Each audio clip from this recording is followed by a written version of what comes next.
Close your eyes for just a moment. Imagine you're sitting alone in your kitchen, long after the house has gone quiet. The dishes are done, the children are asleep, and there's a question sitting on your chest, one you've been afraid to even whisper out loud. Is my divorce a sin? After everything that happened, does God still love me? If that question has ever found you in the dark, when no one else was watching, then I made this video for you. Not to judge you, not to add one more verdict to the pile you're already carrying, but to sit down beside you, open the Bible together, and find what God actually says. You don't have to brace yourself for one more hard truth tonight.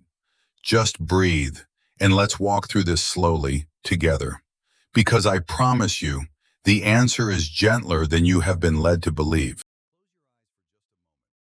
Maybe you've been carrying this weight for years. The pause at church when someone asks how your husband is doing. The way conversations go quiet when your name comes up. The Sunday you sat in the back pew and felt like the only broken thing in a room full of whole families. And somewhere along the way, you heard three words repeated like a sentence handed down from a courtroom. God hates divorce. And slowly, quietly, you began to believe they meant something else. You began to believe they meant, God hates me. I want to say something to you as tenderly as I know how. Those are not the same words. They were never the same words. And before we reach the end of this video, I believe you will not just understand the difference. You will feel it right where it hurts. So here's where we're going, you and I. First, what Jesus actually said about divorce, and the trap hidden inside the very question people still ask today. Second, what those words, God hates divorce, truly mean when you finally read the whole verse, and not just the part that wounded you. And third, the part that matters most, where you stand tonight in the eyes of a God who has never, not once, stopped seeing you. I won't rush you, and I won't shame you. 3 steps. Stay with me to the very end, because that's exactly where the healing begins. Let's begin where so many tender hearts get stuck. One afternoon, a group of religious leaders came to Jesus with a question. And here's what you need to know. It was not an honest question. It was a trap. Is it lawful for a man to divorce his wife for any cause? The very framing of that question, for any cause, was built to turn a sacred covenant into a loophole. In their day, the teachers argued about this endlessly. One school was strict, one was permissive. They wanted Jesus to pick a side so they could accuse him, no matter which he chose. But watch what he does. Jesus refuses the trap entirely. Instead of arguing about the rules of leaving, he points them back to the beauty of joining. From the beginning, he says, God made them, and the two shall become one flesh. And then he tells them something honest. Moses allowed divorce, he says, because of the hardness of your hearts. Stay with that for a moment. Jesus never called divorce God's dream. He called it God's mercy, a provision for a world full of broken promises and wounded people. He wasn't reading a verdict. He was grieving a wound. Now let's pick up the verse that has quietly crushed so many people. God hates divorce. It comes from an old book called Malachi, and for generations people have read those 3 words and stopped right there. But God never speaks in fragments. Read just a little further and you discover what he is actually protecting. He hates the breaking. He hates the betrayal. He hates the broken vow, the cruelty, the violence done to a covenant. Picture a father standing at his door, watching his daughter come home with her heart in 1,000 pieces. Does that father hate her? No. With everything in him, he hates what broke her.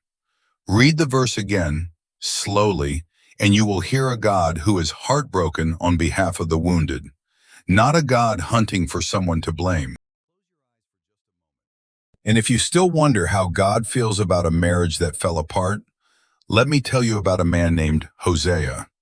God asked him to do something almost unthinkable, to love a woman named Gomer, a woman who would wander, a woman who would be unfaithful, a woman who would walk away again and again.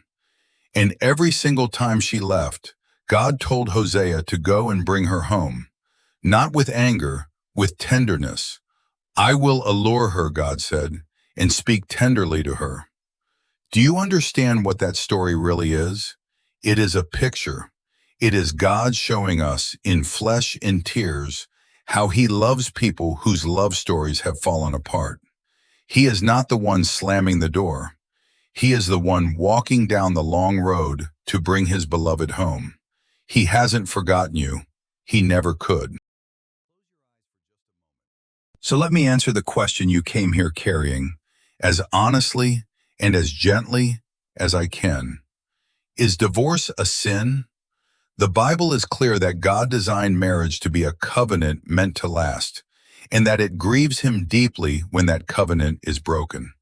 Scripture even names hard realities, unfaithfulness, abandonment, moments where it acknowledges a marriage was broken by someone's choices, sometimes choices that were never yours to make. But here is what I need you to hear tonight, more than anything else. Nowhere does God say that a divorced person is beyond his reach or beneath his love. Let that truth breathe for a moment, because most people never let themselves believe it. Think of the woman Jesus met at a well in the heat of noon. She came alone in the hottest hour of the day, carrying her water jar and carrying 5 marriages behind her.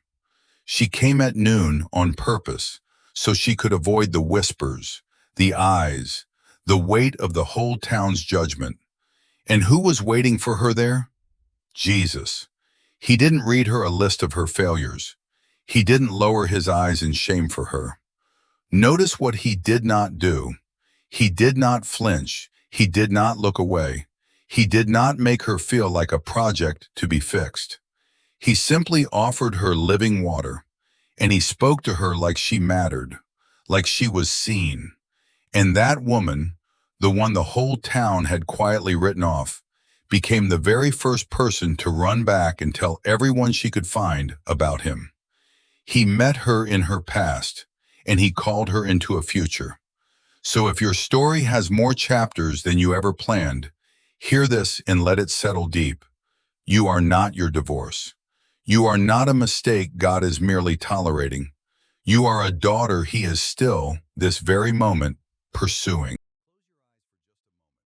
Here is the part so few people will say out loud. The God of the Bible is not keeping a ledger of your worst season, waiting for the right moment to bring it up. The same scripture that takes marriage seriously also says his mercies are new every morning, that he is close to the brokenhearted, that he came not for the people who have it all together, but for the weary and the heavy laden.